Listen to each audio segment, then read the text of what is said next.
Mind-body connection, yeah, they're very, very dependent on each other. So just the basics there, Shawn, like if you are a go-getter like you described me, and I would say that you are too. That's why we like talking with each other.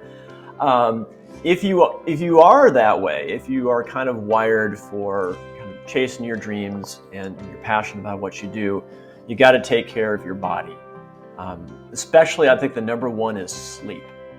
Now, when I work with my clients in my psychotherapy practice, I always, and even athletes in my mindset coaching programs, I always ask them what their sleep hygiene is. We call it sleep hygiene. Like, how good are you about your quality of sleep, your depth of sleep, your consistency of what time you go to bed, which time you wake up in the morning.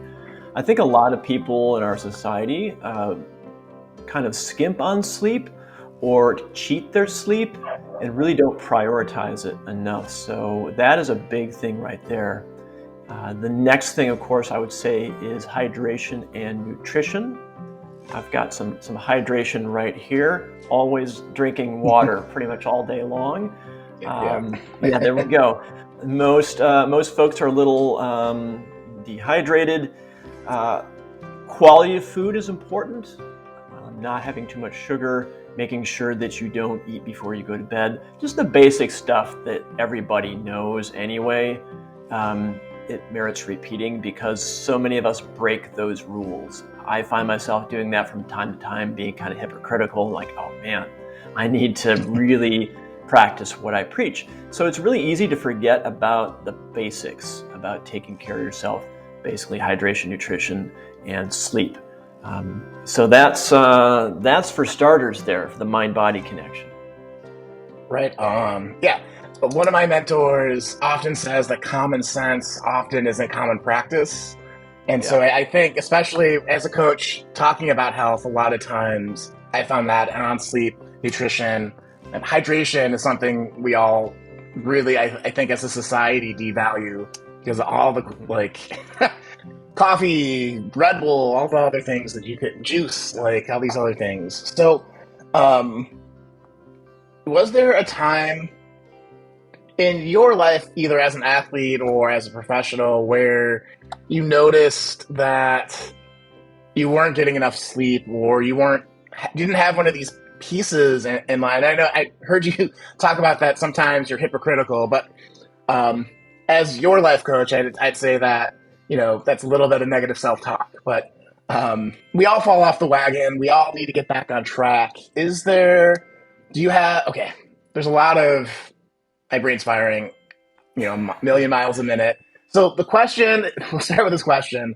When you get off track on these basic habits, how do you prevent that beating up on yourself and get back Mhm. into what you need to be doing, get back on track? Yeah. The biggest trick I use on myself, and I advise clients to do this as well, is think about what you would say to your best friend if they did the same thing, Mm. right? So, like, say your best friend says, hey, Shawn, I've been,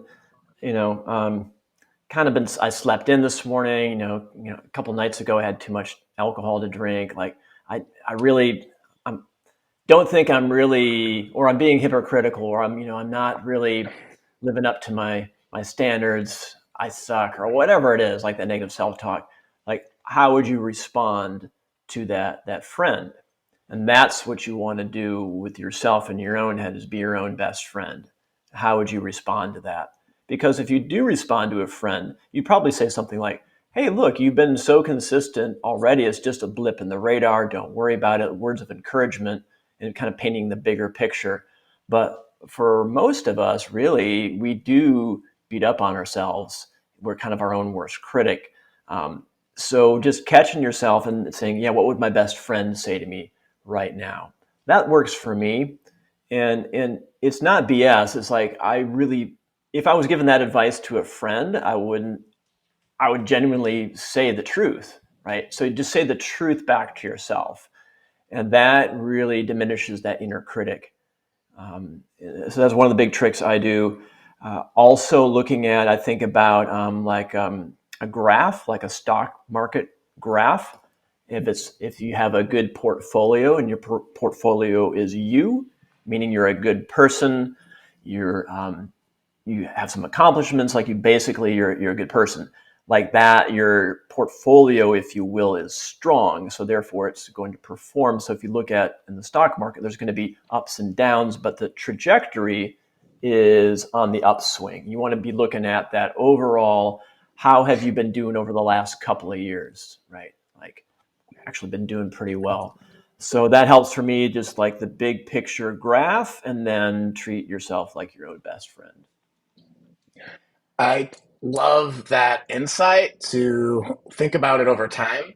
A lot of times when I'm checking with my coaching clients, it's how well were you exercising the last, 3 months? And I think you get a different answer than how were you today or how were you this week? Mm-hmm. Because I Yeah. think people a lot of times will like crunch that time. So I think that's a really important insight on. Mm-hmm. I love that portfolio thing, and then also celebrate everything that is good about you, even when we fumble. Like we're humans. Like this is part of life is the mess and managing the mess and not letting it stop you. So I absolutely love that idea too. So I'm curious then, in your practice, do you see common places where people get tripped up on health? I know you said the diagnostic of sleep, nutrition, hydration, kind of the basics. Um, do you see any like common threads or common things that have happened recently, maybe since the pandemic or anything of that nature? Sure. Yeah. Glad you brought that up. Trends since the pandemic. A lot of us were really isolated during the pandemic.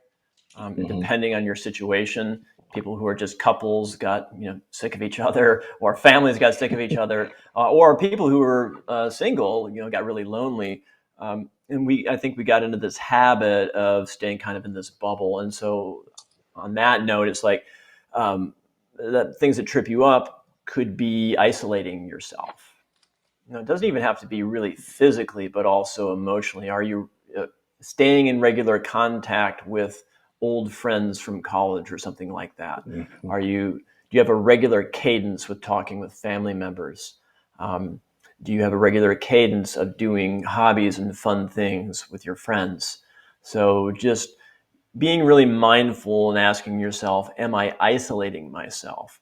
And there's this tendency, I would say a human tendency, if you're not feeling in a good mood, you tend not to want to go hang out with other people. You don't feel very sociable. And so the thing to do then is to really to force yourself to do it, and at least to a certain extent. If you're not like hanging out with anyone for a couple of weeks, I mean, it depends on your general default style, but if you find yourself isolating, force yourself to get out there and do something. Most likely you're going to, worst case scenario, be bored or something's not going to kill you. But you want to be less isolating. That's one thing I've seen since the pandemic is that people need to really get out more, do some things more with other people. Right on. Um, okay, that makes a lot of sense. So we have a lot of different ways we could go down here. Mhm. So I'm curious, like, what are your health habits? So I've recently started using like the Carbon app from, I think I'll get the guy's name wrong. I'll Mhm. confuse the guy, but so I've been like tracking my food, which has been a new kind of insightful thing. I've been doing like athletic greens for supplements. Mhm. Found out that I've actually been sleeping well with that particular supplement, which is cool. So I'm curious, do you do supplements? How do you think of your nutrition throughout the day or throughout the week? Mhm. I guess as an athlete and as a high performance mindset coach. Yeah, I definitely noticed there's certain foods and things like that that make me think more clearly. I typically every single day, I'm not a dietitian here, but I'll just tell you what works for me is I do supplements, and I actually crush them up so that they basically are absorbed quicker into my body because Hmm. sometimes you hear about you have a pill that's covered in gelatin, like you don't get much out of that. So I crush up my vitamins and I make a smoothie and I put a fair amount of olive oil in that as well, which is an anti-inflammatory. It's Hmm. antioxidants. So I have this basically a smoothie I make every day after my workout. That's one of the things that I do. If I don't do that, I do notice. I don't think it's a placebo, but it's like I'll notice I'm not quite as sharp thinking during the day. Hmm. Um, so that's one thing that I do. Again, just regularity of when you eat is important. In our high-paced society, you skip lunch like this kind of a badge of honor, right? I go all afternoon. Oh, I didn't eat.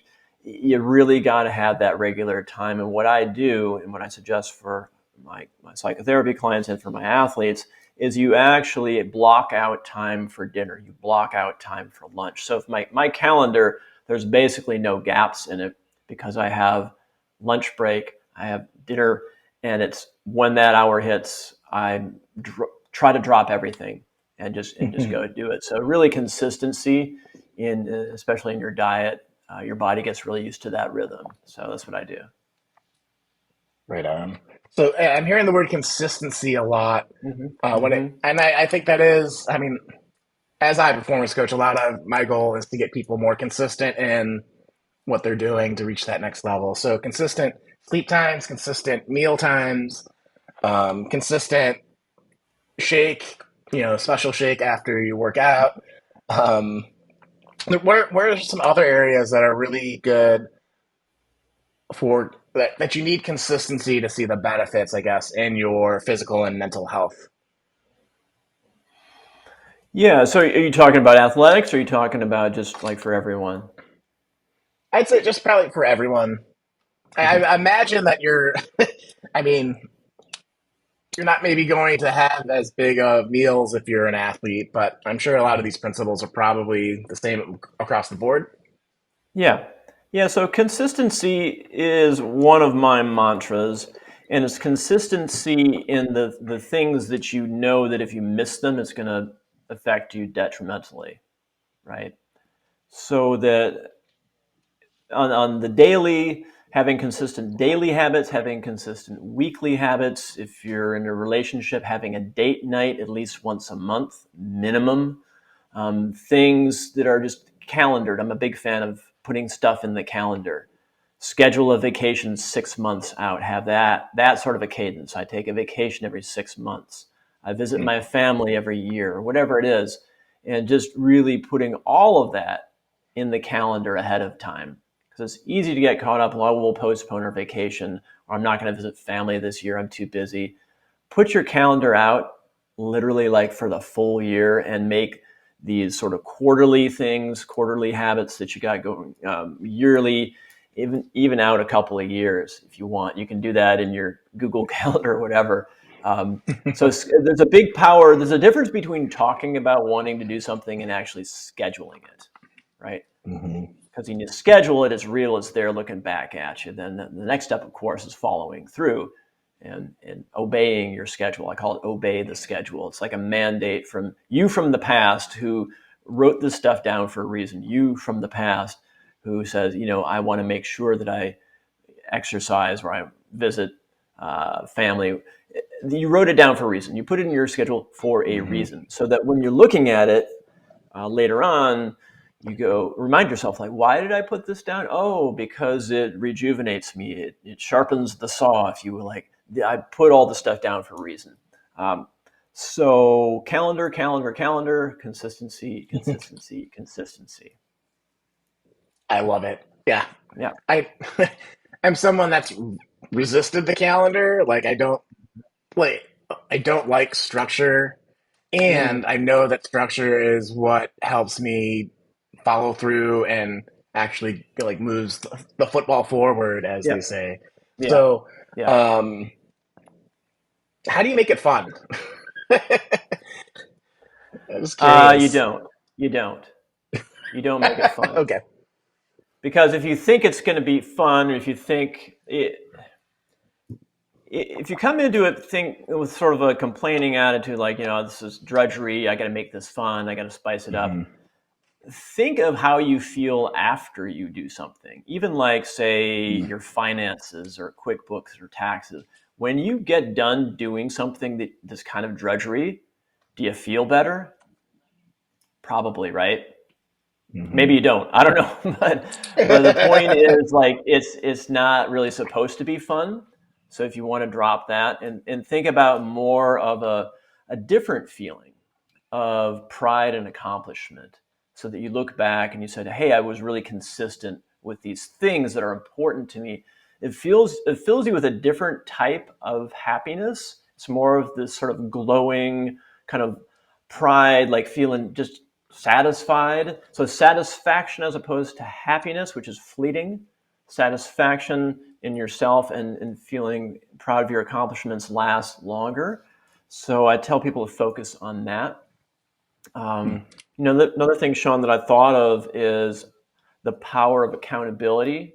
So that if you have the calendar and it's just you being accountable for you, that's tough, right? But if Hmm. you have some accountability buddy, so you can put in your calendar, and this may sound kind of goofy, but you maybe someone else who has their own business, say we do our books once a week, and we text each other and we ask, hey, did you do your books this week? Or did you exercise this morning? Texting, like getting accountability buddies, is huge. So I'm a big fan of that.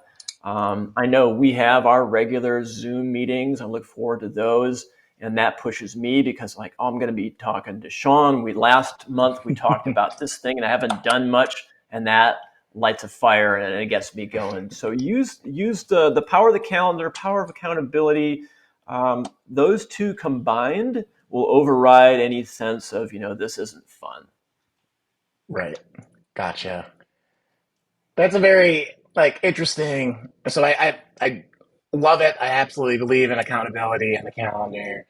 I guess maybe my style is I also it's interesting. I'm not looking to be happy while I'm doing things, but I want to look Mhm. forward to doing things. And so Mhm. sometimes when you have to do your taxes, I like the how do you feel after it, but it's also Mhm. like you can learn a lot about how the year went by going through a lot of that stuff. Yeah. Um, I don't know, like so I'm always trying to make things as enjoyable as possible and Mhm. realizing that sometimes as enjoyable as possible is just tolerating and just getting through it, right? Um, my mantra, like for a lot of those types of tasks, is like this must get done, and for Mhm. whatever that's what works for me. Where it's just like okay, that's like got to push through this and get on to the next thing. Yeah, yeah. A couple other real simple things too is, like, I listen to music sometimes if I'm doing something that's not really exciting. Mm, People, yeah. I think, don't listen to enough music. That can be helpful. But really thinking about how you're going to feel when it's done, not as a sense of a relief, but more of like, I'm going to feel like proud of myself. This is like me. Hmm. This is me being responsible. I feel good about that. That kind of a feeling, chasing that feeling, can get you through the task. Gotcha. Hmm. Yeah. Okay. We don't need to beat that dead horse. Um, Beat the dead so horse. yeah. So I'm curious then, like, what have you really found? 'Cause we started the podcast talking about sleep. It's something Hmm. that I have bouts of insomnia in and out, and something I'm always kind of working on. I've been following a bunch of like neuroscientists that focus on sleep, like um, Walker. I can't remember his first name. He's at UC Cal here, Berkeley, in Hmm. Berkeley. Um, how have you dialed in your sleep routine Hmm. over the years? As I'm sure that being an athlete um, and just be out in life and helping people maximize their athleticism or their life in your therapy practice, this Hmm. probably comes up quite a bit. Yeah. Well, the two things there. So you talk about insomnia. Well, let's table that for a second. But Okay. generally speaking, for good sleep hygiene, you do want to get that consistency in the wake up time and the go to bed time, so that as hard as it is, if you want to sleep in, just really, really resist that, and kind of go for being tired during that day, and just staying that the Hmm. consistent structure, bedtime, sleep time. Another thing you can do is have a winding down ritual in the evening, something that triggers your brain that you are preparing for bed. So that could be some journaling. It could be prayer. It could be something light exercise or a meditation. It doesn't even have to be that long, like maybe a couple of minutes. So that your brain goes, oh, here's the ritual, my evening ritual. Then you start training yourself to kind of wind down. Another couple things too is, can you dim the lights? Turning out lights as Hmm. you get closer to bedtime is really powerful. Any kind of, especially like fluorescent lights or blue lights or things like that. Hmm. Um, I have an all screens off time set, and that's usually for me is 9 p.m. Like no more screens. And that can be helpful too, because what happens to your brain as you start looking at a screen is it just gets all your brain gets all lit up.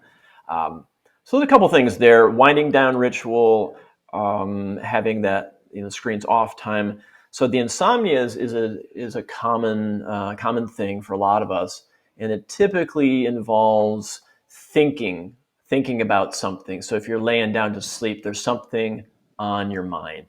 That's typically what the insomnia is, and it's basically it's your mind is revved up. It's in problem solving mode. It's not yet in wind down mode. A couple Hmm. tricks for that is again, the power of that journaling is you can do, I call it like a vomit journal, so that you put down Hmm. all your worries, all the things, and just write it out on a piece of paper, and then it gets out of your head onto the paper. And what you can do for that, and this is a little more advanced. First you can just write it out. The next thing you can do is write a mini solution to each of those worries or thoughts, and it's just a one small action that you're going to do the next day that's going to reduce that problem.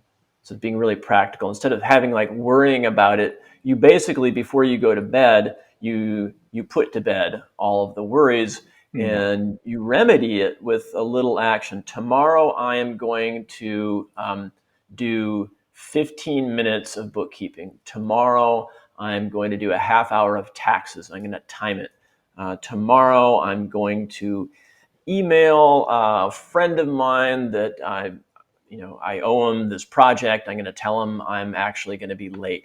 And so the night before, you sort of vomit out all the stuff that's in your head, and then you write down mini solutions, and you got this in your diary. You close the diary. That's another ritual, and you go to bed. That can help the insomnia.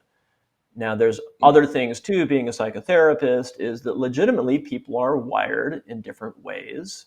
And so it could be some people may need some sleep medication for a short period of time, right? So being open-minded about some of the solutions available. So I'm not necessarily recommending that. I'm just saying that keep in mind all of the options there.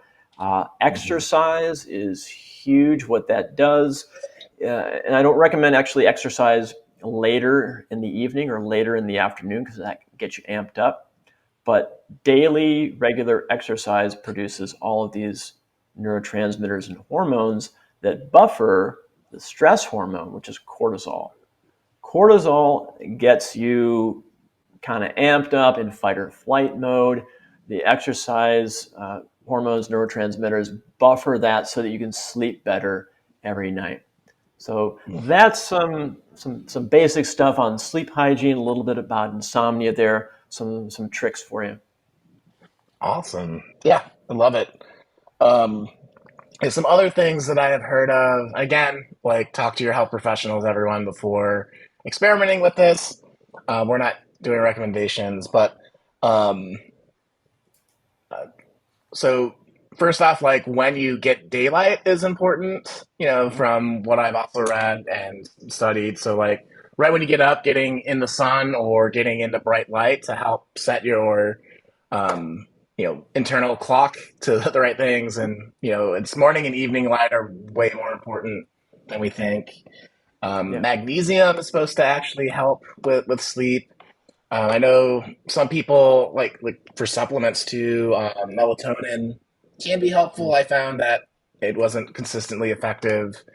And what I've read is that that's another like short term solution that can help you if you like travel and are jet lagged. So Mhm. um, there's so many different types of sleep aids and rituals that Mhm. can really help. Another thing too, Sean, just I thought of is you can have a phrase that you use if you are laying there in bed and you start to think and your brain is running fast, is you can say something like, I'll figure it out tomorrow, as simple as that is, or the day is done, or let it go, pick it up tomorrow. As simple as that is, it is a command to your brain, and your brain takes language verbatim. That can be helpful too. It gives you permission to kind of chill out and go to sleep. Right on. Awesome. Um, let's see where another good place to go. So we talked a little bit about nutrition. We talked a little bit about sleep. Um, how about like exercise? What do you think? So like you work with athletes that are kind of at the higher end of professionalism. So for like the everyday folks, do you have in your like psychotherapy practice a recommendation for exercise that you talk to people about? Yeah, I prescribe it for all my clients. Some sort of exercise. Now, again, you want to be going to your doctor, so do your due diligence. See if Yeah. it's okay for you to exercise before you actually do it. But if you get the green light from your doctor to exercise, absolutely. Uh, the benefits are huge. I mean, our bodies are designed for motion and activity. So we have this design from being hunter gatherers, and it's still we haven't updated to robots yet. I hope we never will. But point being, like, yeah, the body's made for exercise, and you gotta exercise. So ideally in the morning. That's really the best time to do it. You get it out of the way, and you're not putting it off throughout the day. It really does give you this cocktail of good hormones and neurotransmitters to set yourself up for success throughout the entire day. So, yeah, everyone I talk with who is not an athlete, I have them start some sort of an exercise program. Absolutely. Okay. I know on the high performance side, we have a kind of catch all recommendation, for people if you're not doing anything, if you can work up to two like 30-minute cardio workouts a week and two 20-minute like weightlifting. Again, if you're able to after you contact your health professionals, is kind of just like a general like aim for that. Some people maybe it's just walking every day for an hour is the edge of what you're able to do, and that's like Mm-hmm. anything that's active is great.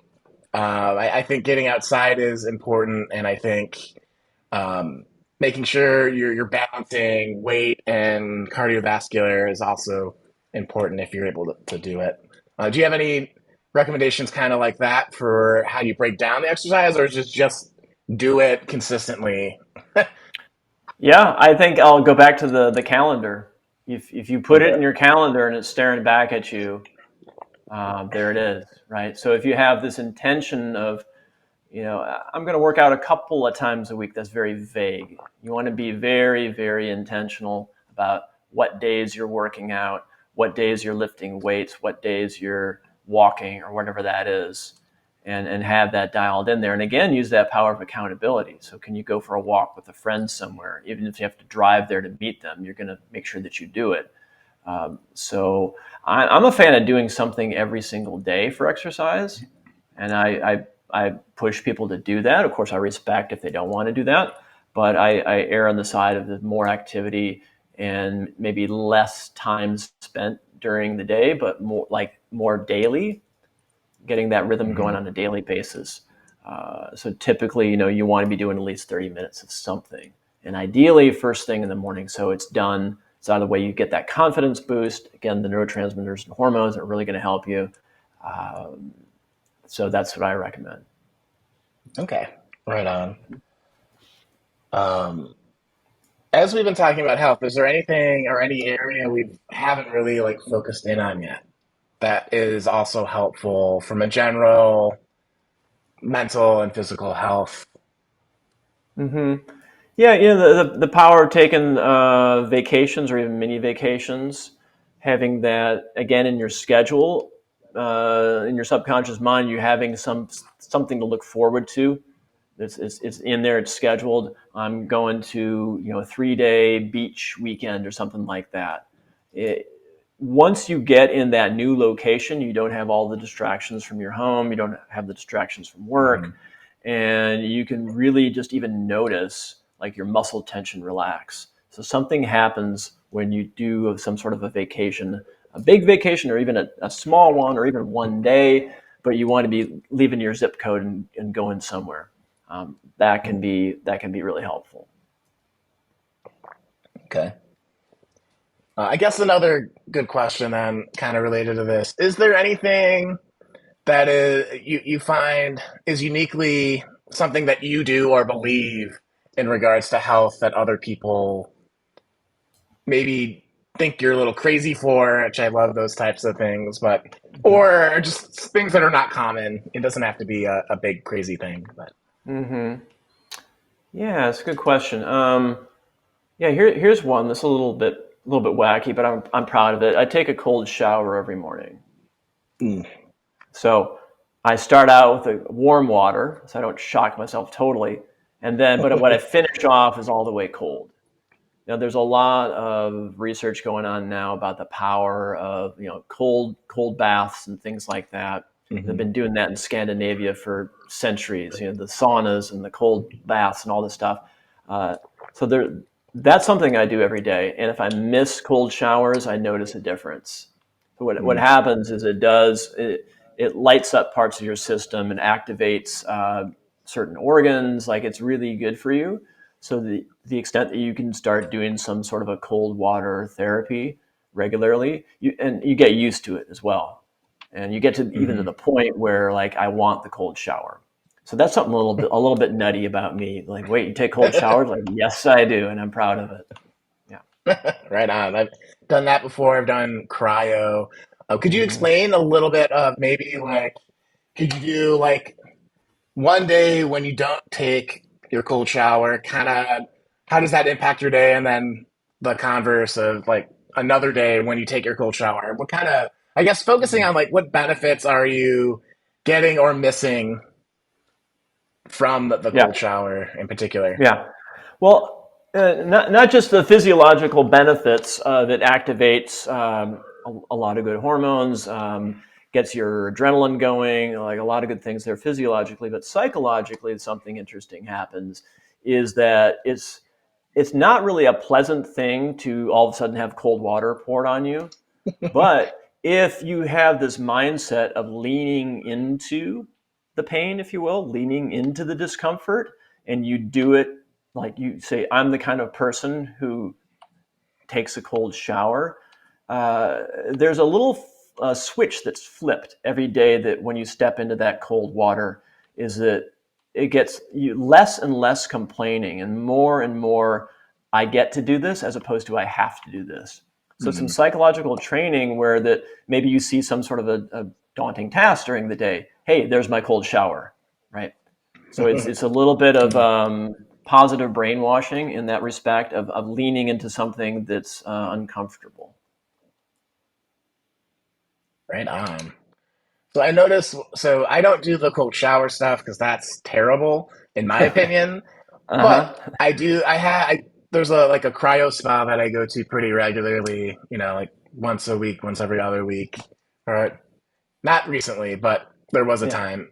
I've found that like it's strangely relaxing to have like to sit in 3 minutes in like negative 160-degree weather, or air, Hmm. Yeah. your hands and head covered up. Um, it's for lack of a better word, it's like a mental reset. Like you can, it Mhm. almost feels like a nap after like 3 minutes of extreme cold Yeah. exposure like that. Or I've done the ice baths too, or I think it's kind of similar. I also think physiologically, like for me, I've noticed a lot less inflammation. Like I just Yeah. feel like with allergies, if my sinuses and eyes Mhm. are puffy, Yeah. that's a little bit more reduced and whatnot. So Yeah. I think there is a lot of, at least I could say that personally, that's how been the benefit for me. And there's a ton of research. Like there's the Huberman podcast, if you've heard of him, Yeah. where he talks a lot about like hot heat and cold exposure stuff, Yeah. and Tony Robbins, Wim Hof, all those guys. So Yeah. that's pretty awesome. I love that.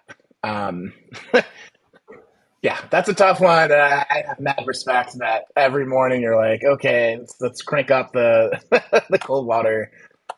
Well, kudos to you for Um, stepping into 160 below zero, whatever the temperature is. yeah, Rooms I've heard that can have some big benefits too. Of course, you don't want to be doing that on your own. You want to go to a facility, right? So you yeah. don't freeze to death. But there, like you're talking about the anti-inflammatory benefits of cold therapy. And by the way, cortisol, the major stress hormone, produces a lot of inflammation, right? So that's Mm, one of the byproducts. It's kind of like kerosene, like it's meant for fight or flight, but it does cause inflammation. So I tried green tea for a while, which is a huge anti-inflammatory, but we mhm. both like coffee, and I tell you, like I can't give up my coffee. So, but green tea is good. Also, what is like cumin, things like that. Some of those spices from India are helpful. Curry. Um, yeah. So in the modern age, there's a lot of stuff that stresses us out. There's a lot of temptations out there.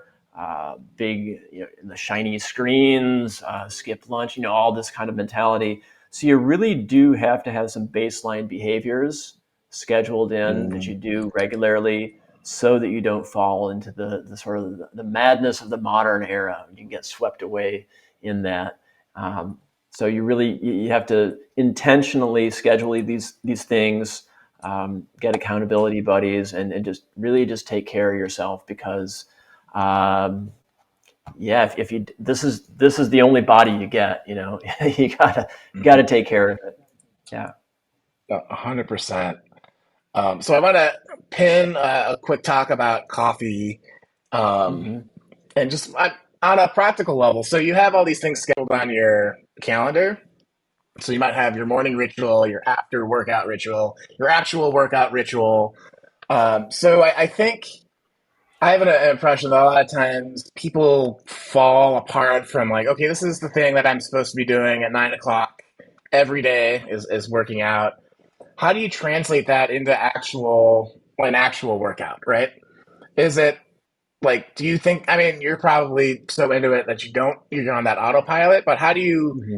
if you're starting a new, say you're going to power lift now, assuming that you're not doing that already, how would you go about starting that habit, getting it scheduled, figuring out how to implement it, and Hmm. get into it in like the first 2 weeks of a new habit? Yeah. Yeah, it's a great question. And you and I are coaches, and we know the power of having a coach. Mm-hmm. uh, if you want to start working out at a gym and they have personal trainers there, get yourself a personal trainer to kickstart things, to get that habit. I am telling you that I'll drive this home, but the power of accountability is so Mm-hmm. huge, right? You spent the money. You don't want to embarrass yourself. Uh, that's what I would suggest. Is you want to get started in a routine, get some accountability, and whatever it is. And it could be a workout buddy. It could also be, hey, do you mind if I text you after I work out? And if you don't get a text from me, you're going to text me back. Friends will do Mm-hmm. that. Family members will do that. So it's really, Sean, is setting up all the structure ahead of time. So that you think about, if I'm tempted to tap Mm-hmm. out, oh, here's this wall I'm going to hit that's going to bounce me back in. So set up as many walls and structures as you can, so that you can't quit.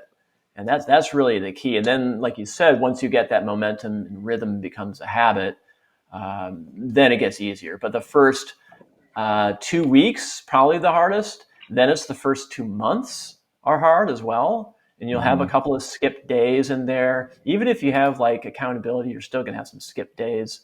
And again, look at that overall, graph of your stock market portfolio. Am I consistent enough? Am I progressing? As opposed to, oh, I skipped a day. I suck. I'm not cut out for this. It's like, no, no, I keep going. Also use that technique of what would you tell your best friend, right? Hmm. Who screwed up or whatever you want to call it. Like, yeah, you'd encourage them as opposed to saying, yeah, it's time to quit. You're not meant for this. So that's some stuff to really get the ball rolling on an exercise program, workout routine. Right on. Yeah, that and I would love to add on Mm-hmm. to, in my Yeah. experience, I feel like when you have something scheduled on a calendar, sometimes you're not clear what it actually means. So, Mm. like, if you're starting to power lift, like, what does that actually mean? That means you're going to deadlift, you're going to do bench, or whatever the actual thing is. So, making sure you're clear on what you need to do in that time is a Mm-hmm. lot of the work that I do as a coach, which is Yeah. why it's Yeah. really great to hire a coach to Yeah. get back to that point. Um, I also encourage people to kind of do some like behavioral economics on themselves. Where like when you're starting out, like when I started out running, the first 2 weeks of that was just me like, did I put on my running stuff and did I go to Mm-hmm. the start line? And that's a lot easier hurdle to jump over than I have to run 3 miles. Like, Right. and so what happens is there's one day where I showed up and I'm like, I don't really feel like doing this, and it's cold and it's raining and I'm going back. But then I showed up the next day and it was the same, and I'm like, you know what? I'm here. Let me just try a couple of minutes of running, and just Yeah. sometimes setting the initial bar low to Mm-hmm. where you can get some momentum is really helpful too. So just to, to point out I that yeah. you don't have to start out nailing everything 100%, going Yeah. 100%. Like I Yeah, found I that also agree. I helpful. agree. That's so true. Is the whole point is you want a lifestyle change. You don't want to be perfect. Yes. You want a lifestyle change so that however you can start that consistency going. That's the whole point. Is you want to be consistent 6 months from now, not really at the start. I mean, obviously at the start, but like if you're having trouble with that, like you say, just show up, right? And then you get in that time block where you're outside walking instead of running. That's okay. You did it. That's the whole point. Is just to be consistent with that activity over the long haul. Absolutely. And Yeah. I have a weird belief that if you show up enough, it's human nature to be like, to not want to settle. It's like, this isn't good. Hmm. Like, I set out to do running. I'm walking now. Like, let me, Yeah. like, you will naturally motivate yourself. And Yeah. maybe I'm weird for that belief, but I found it helpful. No, I think that's Um, universal. Yeah. cool. All right. So, coffee. I want to talk about coffee real quick. Let's talk about So, coffee. Yeah. um, something I've been playing with that I found really helpful is so two things, right? One, knowing the half life of caffeine. Mm. It's like in days and not hours. So the cup of coffee you had, I think it's like a 48-day, like out of your system 48 timeline. hours. 48 hours, I mean. Yes, Yeah. sorry. Yeah. And unless you're drinking some For, really powerful coffee that haven't told me about. it's like the uranium plated bulletproof coffee. You're Uh-huh. putting Okay. some plutonium in there. Right. No, it's 48 hours. So being careful of how much caffeine you're consuming. Some people are more Hmm. sensitive than others, and like that can really mess with sleep.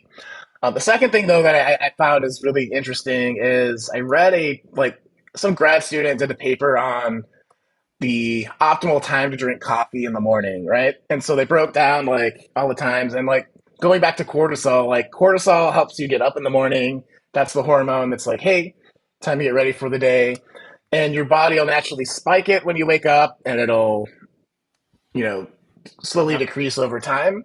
What you don't want to do is, while it's naturally supposed to decrease, hit some caffeine, which will then again spike your cortisol. So Right. having your first bit of caffeine an hour and a half after you wake up can actually switch how you feel during the day. Like I've noticed I'm less jittery when I Hmm. wait for that first cup of coffee. Hmm. Um, so that's something that I found really helpful that I wanted to share. But I'm also curious, do you have any um, procedures for coffee and caffeine? And I know one of the potential titles for this was like Pete's Coffee Rules for this episode today, which I think Uh-huh. would be a great episode title. But what are your Yeah. procedures and structure around it? Well, you're right. I am a big fan of Pete's Coffee, which started in Berkeley, California, and that's my brand. And your body does get used to the type of caffeine, definitely does. So rituals for me, I told you about some of the evening rituals. Rituals are really Mhm. powerful because it does cue you up. It triggers this like now I'm doing this, now I'm doing this ritual. So for me, I do a pour over cup of coffee. I have a grinder that has it's called a burr grinder, so it grinds it in a really nice way. I Mhm. use an unbleached filter, so I can taste the difference between Mhm. a bleached filter and unbleached. I'll use the Melita #4, and I grind up a big old pile of grounds in there, and I do a pour over into a nice ceramic mug, and I do that every single morning at the same time, and I get a little bit of jolt of caffeine, and that's it. I don't drink any more coffee the rest of the day. Mhm. That's my technique. I love it. Like I said, I tried doing some other things like green tea. I've tried going off of coffee. Not just didn't really work for me. But I know people actually who don't drink coffee at all. They don't like the taste of it. I'm like, that's cool, whatever. And there are people who just don't consume any caffeine at all. So to each his own. But that's my little coffee ritual there. So that's some inside secrets for for the viewers there of how to get a really good cup of coffee. Right. Yeah, I think my ritual every morning is fairly similar, except I'm doing a Chemex instead of a single pour over because Hmm. I'll make coffee for me and my wife. So it's the Nice. same concept, just a bigger quantity. Yep. Yeah, the bird grinder is absolutely key. Uh-huh. And I agree with you. The filters. Do you? So my wife gets on my case because I'll call it polluting her coffee with things like oat milk or whatever. Uh-huh. I'm a Yep. coffee purist myself. Do you do any additives? For I go in phases. I'll do just straight black coffee. That's probably my favorite. But if I get a really good organic cream, half and half, I like a little bit of that in there too. But no sugar. I have a cousin who's half Brazilian, and she does this like high cream, heavy sugar Brazilian coffee, which is interesting. Mm. Got into that for a while, but I am a bit of a purist, so black coffee really I think is the best. I agree with that. And to each their own. Like it's Right. a personal preference, but yeah, Ashley does not like it when I'm like, "Hey, why are you poisoning or polluting your that Uh-huh. perfect cup of coffee?" Right. She tells me to back off. So, that said, um, is there anything else you wanted to talk about health wise, or do you just want to get into anything that you're promoting or anything that the good folks should know to follow up with you or to look out for? Hmm. Yeah, I don't think anything really new on the health front. I think we talked about a lot of important stuff today. I think just the general idea that this is the only body you get. You got to treat it well. That you deserve to treat yourself well. That really you got to prioritize yourself. And in doing that, it's actually better for everybody. You're going to be a better version of yourself showing up. Your cup will be full and be able to offer more to others. So it's you need to prioritize yourself. It's okay, and it's actually better for everyone if you do that. So that's what I would say, really summarizing the health front. I will say, if you're an athlete listening, you can check out michaelceely.com, and all my coaching programs are there. I'm also a licensed psychotherapist in the state of California and Wisconsin and Florida. So I do a practice that way via telehealth, via Zoom, and in all those states. And so that's me. All right. Well, I'll have those links again in the show notes. I'll have a link to our previous conversation. We talked about flipping the switch and a mindset for high performance. Um, Michael, always a pleasure having you on the podcast. Thank you for sharing your wisdom and for hopefully inspiring everyone to live a healthier life. I think we can make it as easy or complex as you want, folks. Start with easy and work up to complex, but get in the game because, as our wise friend said, you only have one body this life, so take care of it. With that said, guys, we'll see you in the next episode of the Meaningful Revolution podcast. This is Shawn Buttner signing off. Thank you again, Michael, and we'll have you again on hopefully in a little bit too. Thanks, Shawn.